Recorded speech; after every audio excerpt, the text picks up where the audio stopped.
The ballroom of the Grand Wellington Hotel glowed like something out of a magazine. Crystal chandeliers, polished marble floors, soft jazz floating through the air. Men in tailored suits laughed easily. Women in elegant gowns sipped champagne as if they had been born holding crystal glasses. Ethan Walker stood just inside the entrance, holding his daughter's hand. Lily was 7, small, observant, and unusually quiet for her age. She wore a simple navy blue dress her father had carefully ironed that afternoon. Her shoes were clean but clearly not new. She looked around with wide eyes, taking in a world she had only ever seen on television. Ethan adjusted the cuffs of his old gray suit. It fit him well enough, though the fabric had softened with age. He hadn't worn it in years, not since his wife's funeral. Tonight it was the best he had. "You okay, Peanut?" he whispered, lowering himself slightly to Lily's height. She nodded, squeezing his hand tighter. "Are we really supposed to be here, Dad?" Ethan smiled gently. "Yeah, we are." But the room told a different story. As they moved forward, conversations around them faltered. Just for a second. Curious glances turned into subtle stares. Some people looked away politely. Others didn't bother hiding their judgment. Ethan felt it immediately. That familiar weight in his chest. The quiet awareness of being out of place. He had felt it before. Years ago, when he was a tired widower, working double shifts. Counting every dollar, wondering how he would afford Lily's school supplies. He had promised himself back then that if he ever made it out, he wouldn't forget who he was.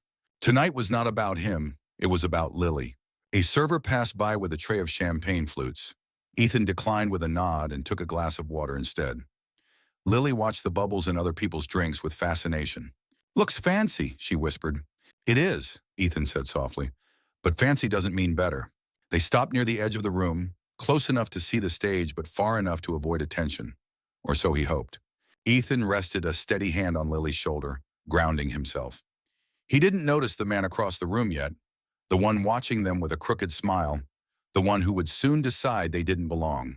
For now, Ethan simply stood there, calm and composed, unaware that this night, this single moment, was about to change everything. And that the quiet man in the worn suit was about to remind an entire room what dignity really looked like. Ethan noticed the laughter before he noticed the man. It came from behind him, sharp, careless, the kind of laugh that didn't belong to joy, but to confidence unchecked. Ethan's shoulders tensed slightly, though he didn't turn around right away. Years of learning how to stay invisible had taught him that sometimes not reacting was the safest move. The voice followed. "Well, this is new," the man said loudly, not bothering to lower his tone. "I didn't realize the gala was open to everyone now." Ethan turned slowly. The man stood with a small group near the bar, tall, polished, effortlessly expensive. His suit fit like it had been tailored that morning. A crystal glass rested loosely in his hand, as if nothing in the world could surprise him anymore. His eyes moved from Ethan's worn suit to Lily's small frame, then back again. Lily felt it immediately. Her fingers tightened around her father's hand. Ethan felt the squeeze and instinctively stepped half a pace closer, placing himself between her and the man without saying a word. "I mean," the man continued with a smirk, "I'm all for charity, but this is a black tie event, not exactly family night." A few people nearby chuckled. Others shifted uncomfortably, suddenly very interested in their drinks. Ethan said nothing. His jaw tightened, not in anger, but restraint. He could feel the old reflex rising in him, the urge to explain himself, to justify why he was there. But he swallowed it down. Instead, he bent slightly and whispered to Lily, "Eyes on me, okay?" She nodded, her face pale but brave. The man raised an eyebrow, clearly disappointed by the lack of reaction. "Relax," he added lightly. "I'm just saying, some places have standards." That word lingered in the air. Standards. Ethan straightened slowly, his expression calm, his voice steady when he finally spoke. "We're just fine," he said quietly. Not defensive, not apologetic, just true. And somehow that composure unsettled the man far more than any argument ever could. The room didn't move. Music still played softly in the background. Glasses still clinked, but something invisible had shifted. The laughter that followed the comment faded quickly, replaced by an awkward stillness no one quite knew how to escape. Ethan remained where he was. He didn't raise his voice. He didn't step forward. He didn't explain who he was or why he belonged there. Instead, he placed one hand gently on Lily's shoulder, a quiet, protective gesture that spoke louder than words. Lily looked up at him, her eyes searching his face. "Dad," she whispered, barely audible. "I'm here," he said calmly. "You're okay." Those three words grounded them both. Around them, people avoided eye contact. A woman in a designer dress pressed her lips together, clearly uncomfortable. A man nearby cleared his throat and turned away, suddenly fascinated by the stage lights. No one stepped in. No one spoke up. And yet no one laughed anymore either. The man by the bar, Richard Cole, shifted his weight, sensing the change. He had expected embarrassment, maybe even an apology. What he hadn't expected was this quiet refusal to shrink. Ethan's composure was steady, deliberate, not cold, not defiant, just firm. He had learned long ago that dignity didn't come from winning arguments. It came from knowing when silence was stronger. Lily straightened slightly beside him. She mirrored his calm without realizing it, lifting her chin just enough to meet the room's gaze. The small movement went unnoticed by most, but not by Ethan. Pride flickered in his chest. Richard scoffed under his breath, uncomfortable now. "Suit yourself," he muttered, waving his glass dismissively. But the moment had passed. The room no longer belonged to him. Ethan turned his attention back to the stage, guiding Lily's focus forward. Whatever this night was going to bring, judgment, recognition, or something else entirely, he would face it the same way he always had, standing tall, staying present, protecting what mattered most. And though no one realized it yet, the silence he had chosen was already beginning to speak for him. The lights dimmed slightly, and the soft murmur of conversation faded into a low hush. A voice echoed through the ballroom speakers, smooth, practiced, authoritative. "Ladies and gentlemen, if we could have your attention, please." Ethan felt Lily shift beside him. He placed his hand over hers again, steady and reassuring, his eyes moving to the stage. The master of ceremonies stepped into the spotlight, smiling warmly. "Tonight, we've gathered to support a cause that changes lives, families, children, communities. And none of this would be possible without generosity." A polite wave of applause followed. Ethan barely listened. Big words came easily in rooms like this. He had learned that a long time ago. What mattered was what happened after the speeches ended. "But this year," the host continued, pausing just long enough to build suspense, "we witnessed something extraordinary." The room leaned in. "Our largest single donation to date, $5 million. A ripple of disbelief ran through the crowd. Heads turned. Whispers broke out in quick, excited bursts. Even Richard Cole straightened, his interest instantly renewed. $5 million. The host raised a hand gently, restoring order. The donor requested anonymity. No press, no spotlight. Ethan felt Lily glance up at him, her brow furrowed. "However," the host said, his tone shifting, "after careful thought, he decided tonight was different." The ballroom grew still. He asked to share this moment with the person who inspired everything. Ethan's chest tightened, not with anticipation, but with something he couldn't quite name, a strange sense of alignment, as if the night itself was drawing a breath. The host smiled toward the edge of the room. "Mr. Ethan Walker and his daughter Lily." For a heartbeat, nothing happened. Then every head turned. The air seemed to leave Ethan's lungs all at once. Lily's fingers tightened around his hand. "Dad," she whispered. Ethan swallowed hard, his pulse pounding in his ears. Around them, shock gave way to realization, to silence, to awe. And as the room rose to its feet in stunned applause, Ethan finally understood. The night hadn't been testing him. It had been waiting for him. The applause didn't stop right away. Ethan stood frozen for a second, his mind struggling to catch up with what his ears had just heard. $5 million. His name, Lily's name, all of it crashing together in one overwhelming wave. He felt dozens of eyes on him now, curious, stunned, suddenly respectful. "It's okay," he whispered to Lily, kneeling slightly so they were eye to eye. His voice was calm even though his heart was racing. "Just stay with me." She nodded, swallowing hard, and tightened her grip on his hand. Together they began walking toward the stage. The distance felt longer than it was. Each step echoed in Ethan's chest. He could sense the shift in the room, the quiet recalibration as people tried to reconcile the man they had ignored with the man they were now applauding. On the other side of the ballroom, Richard Cole didn't move. His confident posture had collapsed into something rigid and uncertain. The glass in his hand trembled slightly. He stared at Ethan as if the floor had disappeared beneath him. Ethan didn't look his way. He guided Lily up the small steps, lifting her gently so she wouldn't stumble. When they reached the stage, the host stepped aside, offering the microphone with a respectful nod. Ethan took a breath. Up close, the lights were brighter than he expected. Warm, unforgiving, honest. He scanned the crowd briefly, not searching for approval, just acknowledging their presence. "My name is Ethan Walker," he began, his voice steady but unpolished. "I didn't come here tonight to speak." A few people smiled softly. "I came because this place helped people like me, a long time ago." He paused, resting a hand on Lily's shoulder. "This is my daughter. She's the reason I try to do better every day." The room leaned in. Ethan wasn't dressed like a donor. He didn't sound like one either. But for the first time that night, everyone understood something simple and undeniable. The most powerful man in the room wasn't the loudest. He was the one standing quietly under the lights, holding his child's hand. Ethan paused, letting the silence settle. He wasn't a polished speaker. He didn't pace the stage or gesture with confidence. He simply stood there, one hand resting lightly on Lily's shoulder, the other gripping the microphone like it might slip away. "A few years ago," he said, "I was standing in a place very different from this." He glanced down at Lily, then back at the crowd. "My wife passed away when Lily was 3. Just like that, my whole world changed. I was working 2 jobs, sometimes 3. Nights were long. Bills were longer." The room was still now. Not polite stillness, but attentive stillness. "There were weeks I didn't know how I was going to keep the lights on," Ethan continued. "And there were people I'd never met. Community workers, donors, volunteers, who stepped in when they didn't have to." He took a breath. They helped with childcare, with food, with school supplies. Small things he knew, but they had saved him. "I didn't get rich overnight," he said quietly. "I worked, I failed, I started over. More than once." A few heads nodded. "When things finally turned around, I promised myself something."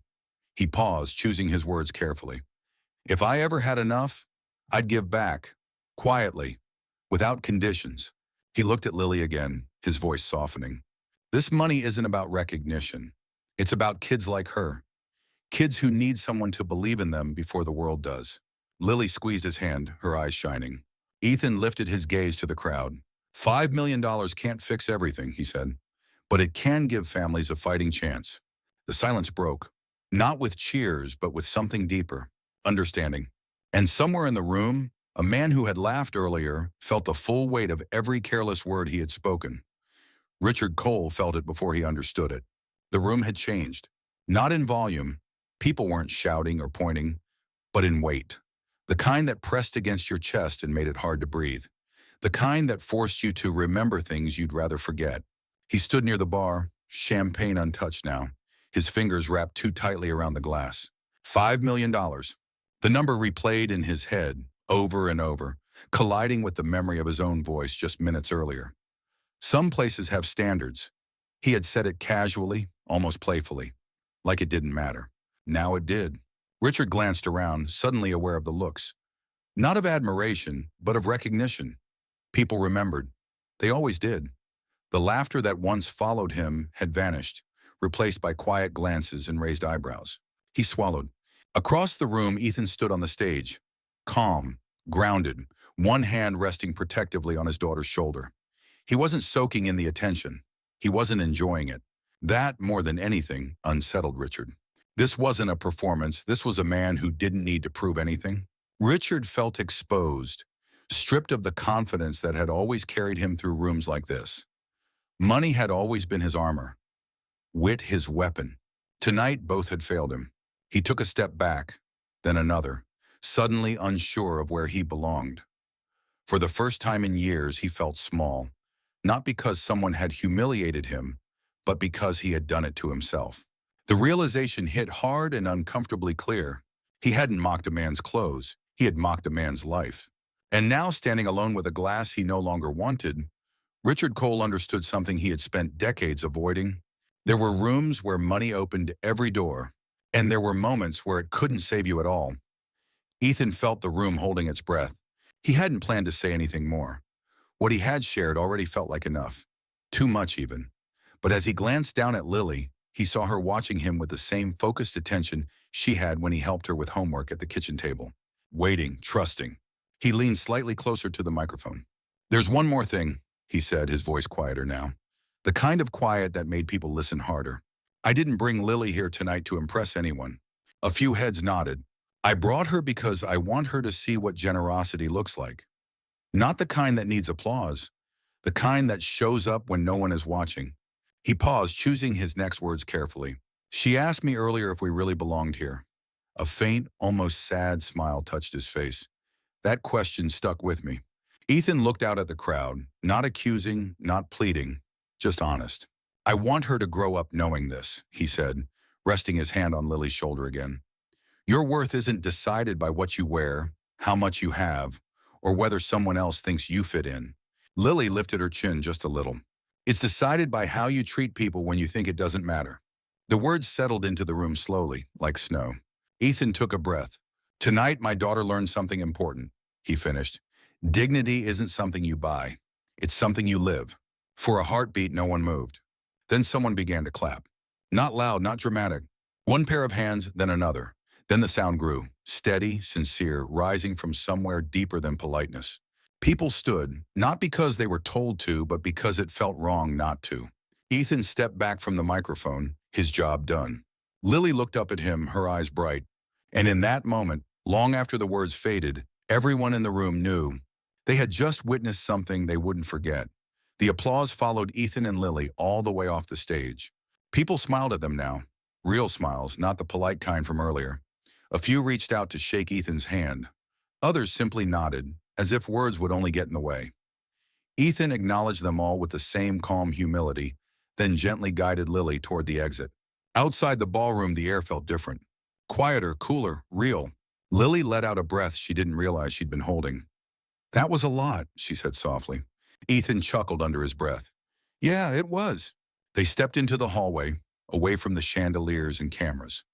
For a moment, it was just the two of them again, father and daughter, walking side by side like they did every night back home. Dad, Lily asked after a few steps, did I do okay? Ethan stopped. He knelt in front of her, meeting her eyes. You did great, he said warmly. You were brave, and you were yourself. She smiled, relief washing over her small face. Later that night, as the gala buzzed on without them, the story began to move. Quiet conversations turned into messages, messages turned into posts. By morning, headlines would follow. But Ethan didn't see any of that yet. At home, Lily fell asleep quickly, still wearing the dress she'd chosen herself. Ethan covered her with a blanket and sat beside her bed for a long moment, listening to her breathe. He thought about the people in that room, about Richard Cole, about the weight of words and the weight of silence. He hadn't gone to the gala to make a point, but somehow one had been made anyway. And as Ethan turned off the light and closed the door, he knew something had shifted, not just for him, but for everyone who had witnessed it. The night was over, but the story wasn't. Ethan didn't expect to hear from Richard Cole. Not the next morning, not ever. So when his phone buzzed with an unfamiliar number 2 days later, he almost ignored it. Almost. Something told him not to. This is Ethan, he said cautiously. There was a pause on the other end. A breath. It's Richard Cole. Ethan closed his eyes for a brief moment. I owe you a conversation, Richard said. The confidence that once colored his voice was gone. What replaced it sounded hesitant, unsteady, human. Not in public, not for show, just man to man. They met that afternoon at a small cafe in Midtown. Nothing fancy. No suits, no entourage. Just two men sitting across from each other, with coffee growing cold between them. Richard spoke first. I've replayed that night more times than I'd like to admit, he said, staring into his cup. I keep hearing myself talk, and I don't like what I hear. Ethan listened. He didn't interrupt. I built my life believing that success gave me permission, Richard continued. Permission to judge, to joke, to look down. He shook his head slowly. I didn't realize how empty that made me. Silence stretched between them. Not awkward this time. Necessary. I'm sorry, Richard said finally. Not polished, not dramatic, just honest. Not for getting caught, for who I was. Ethan nodded once. I don't need an apology, he replied calmly. I needed my daughter to see how to stand tall without becoming bitter. Richard looked up then, really looked at him. You did that, he said quietly. They finished their coffee without much else to say. When they stood to leave, Richard hesitated. I don't know how to fix what I've been, he admitted. Ethan paused at the door. Neither did I, he said. That's where you start. And for the first time, Richard Cole walked away not feeling judged, but challenged. The change didn't happen all at once. There were no press releases, no carefully worded statements, no photos staged for redemption. If anyone was looking for a dramatic transformation, they would have missed it entirely. Richard Cole started showing up, not at galas, not at board meetings, at places that didn't recognize his name. A community center in Queens, a public school fundraiser in the Bronx, a food pantry on a Saturday morning where no one cared what watch he wore. At first, people didn't trust him, and he didn't blame them. He listened more than he spoke, took instructions without pushing back, learned how uncomfortable it felt to be anonymous, to be just another set of hands stacking boxes or sweeping floors. It humbled him in ways money never had. Meanwhile, Ethan went back to his life. He walked Lily to school every morning, packed her lunch, helped her with math homework he barely remembered how to do. On weekends, they volunteered together, sometimes at the same places Richard quietly supported, though they rarely crossed paths. Lily noticed the difference. "Dad," she said one evening as they washed dishes, "people keep asking about you." Ethan smiled faintly. "People forget fast." She shook her head. "Not the important stuff." He paused at that. At a school assembly weeks later, Lily stood in front of her class, holding a piece of paper with shaking hands. She talked about kindness, about how people don't always look the way you expect heroes to look. Ethan watched from the back of the room, his chest tight with pride. Across the city, Richard sat in his car after another long volunteer shift, exhausted in a way that felt earned. He thought about the man in the worn suit, about the daughter who watched everything. For the first time, he wasn't asking how to repair his image. He was asking who he wanted to be when no one was watching. And slowly, quietly, the answer was beginning to take shape. On a quiet Sunday afternoon, Ethan and Lily sat on a park bench not far from their apartment. There was nothing special about the day. No cameras, no speeches, just the sound of kids laughing in the distance and the low hum of traffic passing by. Lily swung her legs gently, eating a melting ice cream cone, while Ethan watched her with the same steady attention he always had. "Dad," she said suddenly, licking her thumb, "do you think people remember that night?" Ethan thought for a moment. "Some do," he answered honestly. "Most probably don't." She frowned. "Then what was the point?" Ethan smiled, a soft, reflective smile, and leaned back against the bench. "The point wasn't for them," he said. "It was for us." Lily looked up at him, curious. "So I'd know," he continued, "that you never have to change who you are to belong somewhere. And so I'd remember that staying quiet doesn't mean staying small." She nodded slowly, absorbing it in her own way. Across town, in a completely different part of the city, Richard Cole walked out of a community center carrying a box of donated books. No one recognized him. No one thanked him. And for the first time, that felt right. He paused outside, watching a group of kids run past him, their laughter raw and unfiltered.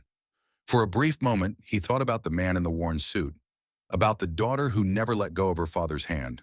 That night had taken something from him, his arrogance, his illusion of control. But it had given him something else in return. Perspective. Back at the park, Lily leaned her head against Ethan's arm. "Dad." "Yeah, kiddo. Do you think that man learned his lesson?" Ethan looked out at the open space ahead of them. "I think," he said slowly, "he learned the same thing we all do, just at different times." They sat there a little longer, saying nothing, letting the moment exist without needing to explain it. And maybe that's where the real ending is. Not in a ballroom, not under bright lights, but in quiet moments when no one is watching and you still choose kindness, dignity, and courage. So now let me ask you, if you had been in that room, what would you have done? Would you have spoken up or stayed silent? And when it really mattered, would you have recognized true worth when you saw it? Stories like this remind us that the most powerful lessons often come from the quietest people. If this story moved you, even a little, please consider subscribing to the channel. More stories like this are coming, stories about resilience, humility, and the strength it takes to stay human in a noisy world. Because sometimes the people who look like they don't belong are the ones who teach us the most about who we should be. Thanks for watching.